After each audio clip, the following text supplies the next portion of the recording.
Hey guys, what's up? So today I want to talk to you a little bit about having a routine in the batting cage. To me, this is really important. A lot of the guys that I'll talk to, the kids, they just don't have a plan when they get into the cage. I'll ask them, what do you do when you get in there? What's your routine? They just don't have one. So it is important to, when you get into the cage, you have a plan, something that you're trying to accomplish, all right? Now, the first thing that we'll do, I'll talk about my kid a little bit. He's 13, so kind of in the same age bracket as most of the people listening to this.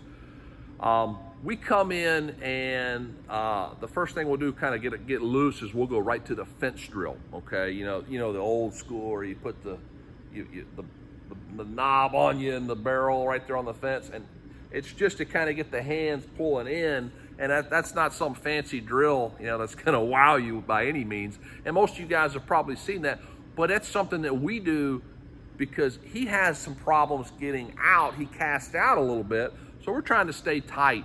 But it's also a way for him to loosen up his body for when we do the other stuff. So we'll get in there and we'll do, 10 decent swings. He'll start slow and then he'll build himself up, to closer to a full swing. Now, here's a tip. A lot of these guys, and I don't care what age it is, if it's 10-year-olds to 18-year-olds, let's say, for example, we're playing an 8 a.m. game, which sucks, right? We all hate playing 8 a.m. games. And maybe you've only got time for one round of BP. Maybe you're only going to get 6 or 8 swings. And it might be the first weekend of November, man. It might be cold, or it might be in the middle of summer, so it's hot, whatever. Instead of just going down there and being miserable, complaining about how hot or how cold it is or how early it is or whatever, and you're talking with your buddies, go down there to the cage and get yourself 10 good fence drill swings, or maybe even just dry swings. Here's what I see.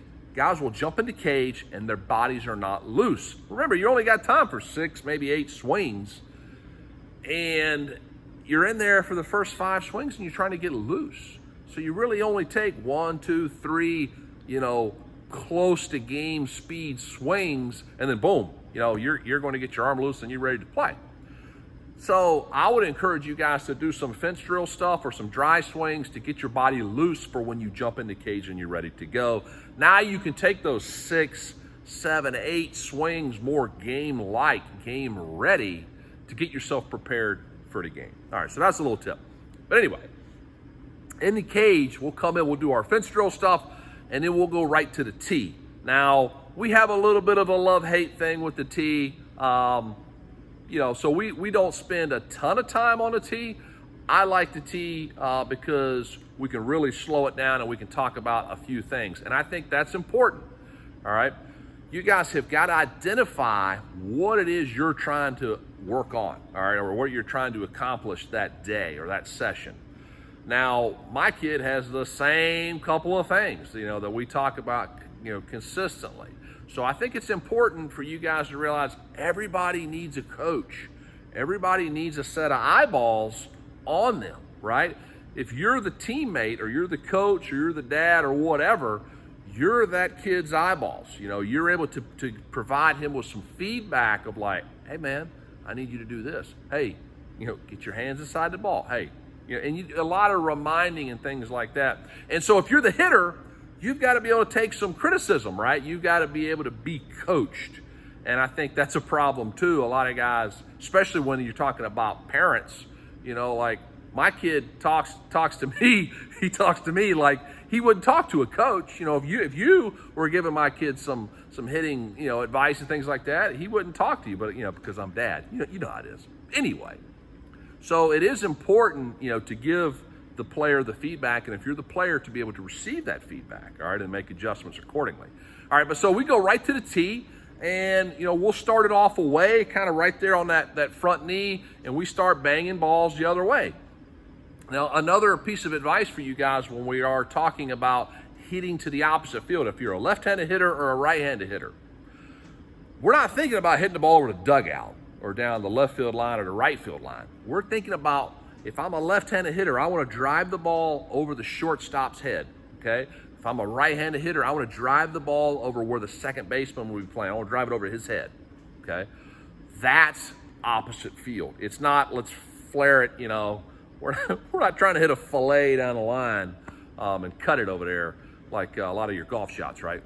So that's the tee. We'll get on there, we'll bang some balls the other way, maybe 6 or 8, maybe up to 10, something like that, depending on what we're working on that day. And then we'll move the ball to the middle of the plate, and then we'll move the ball even in, a little bit further away from us, and we'll move it in, trying to work on that inside pitch, still keeping our hands inside the ball. So again, to recap, we go from the fence drill over to the tee. The next thing, depending on what kind of time we have, I like to do some front toss. Like my kid loves some front toss, just to kind of get the ball moving in the air. We can still slow things down. He can still work on some of those things that we're trying to accomplish that day. And, I can accurately, because you're close, accurately put the ball where I want to on the plate, and we can hit the ball the other way. We can work on keeping our hands inside, the ball middle in and things like that. So after front toss, then we'll go overhand. But like really up to this point, we've probably taken 10 dry cuts on the fence. We've probably hit maybe 20 balls. That's a lot off the tee. If we're talking about, just one session here, then front toss, probably, another 10 to 20. So we're somewhere in that 40 to 50 swings already. That's a lot of swings. All right, so here's my advice for when you guys start going overhand, all right? If you're hitting by yourself and you're hitting with your teammate or you're hitting with your dad or whoever, you guys can't get in there and take 30, 40 swings in a row with no break. If you go out and watch college or professional guys take rounds of BP on the field, these guys are taking 5, 6, maybe 8 swings max, okay? And then they rotate, okay? And they put guys in groups to break it up, to give yourself some rest, some time to recover. So if you go up there and you try to hit 30 or 40 balls in a row, man, you're going to get tired, okay? That's like going to the weight room and squatting 30 or 40 times in a row. Well, there's probably better ways to do that. You're going to get fatigued if you do that. Just like if you're swinging like that, you're going to get fatigued. And what happens when you get fatigued? You start practicing some of those bad habits, all right? And that's not what we want. So when we're in the cage, we're looking for quality. All right, now quantity is important. Quantity is nice, but we want to get a lot of quality swings. You hear this kind of from people. I'd rather you go out there and take like 50 quality swings a day than like 500, just quantity and just swinging, with no real purpose. Okay, so we're not now. We're done with front toss, and then we'll go overhand.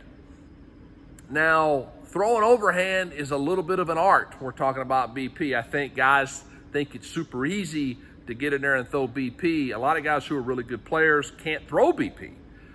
And you've really got to have some short arm action.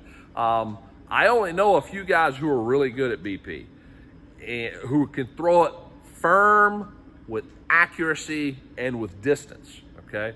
So depending on how good you are, you're going to will dictate how far back you can go. If you get these guys who can throw it 40 plus feet away, firm and accurate, man, be nice to that dad or be nice to that coach, okay? Tell them thank you, But most guys are going to be closer than that with a little bit of an arc, and they may be, not quite as accurate.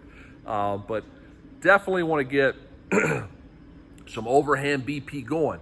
Now, it's the same thing. You guys are going to want to reiterate a lot of the same stuff you've been doing off the tee, okay, that you're doing in front toss. It's just speeding up a little bit now. We want to work some the other way, right?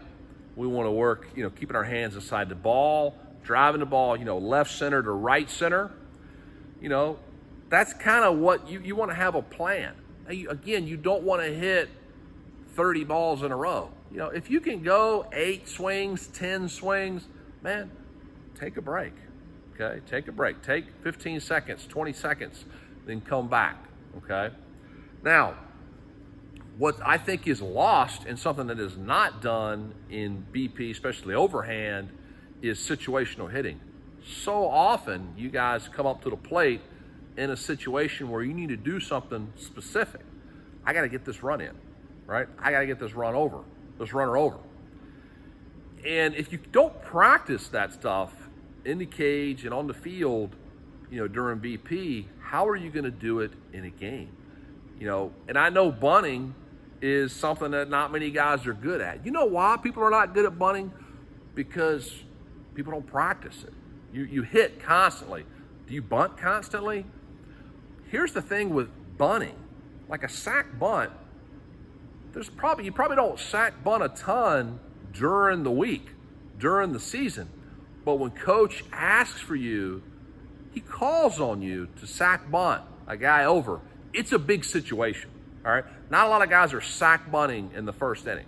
All right, it's usually tight ball game, game's on the line, big situation, got to get this runner over, all right? So you ought to be thankful as a hitter, like, man, coach trusts me. He wants me to get this guy over. But how am I going to have the confidence to get this guy over if I don't ever bunt in the cage or, off the machine or whatever, during BP and things like that on the field? So bunting is a part of the game, and if you can bunt and you can situational hit behind runners, get guys in where the infield's in, the infield's back, and understand what you're looking at when you walk up to the plate, you're going to be such a more valuable, productive player, all right? And that's what coaches want. Coaches, if you're talking about playing in middle school, high school, college baseball, professional baseball, the guys who are good situational hitters are so valuable, all right? So again, how are you going to get good at that stuff if you're not practicing it in the cage? So that's it, guys. I just wanted to give you guys a little bit of a routine and some things to think about. Like I said, to recap, we get in, we do a little fence drill, we get some tee work, a little front toss, some overhand BP. If you have a pitching machine like we have here, you can dial it up and work on some velocity and really kind of work on that reaction type of things. And you could put it on breaking balls, and that's something too.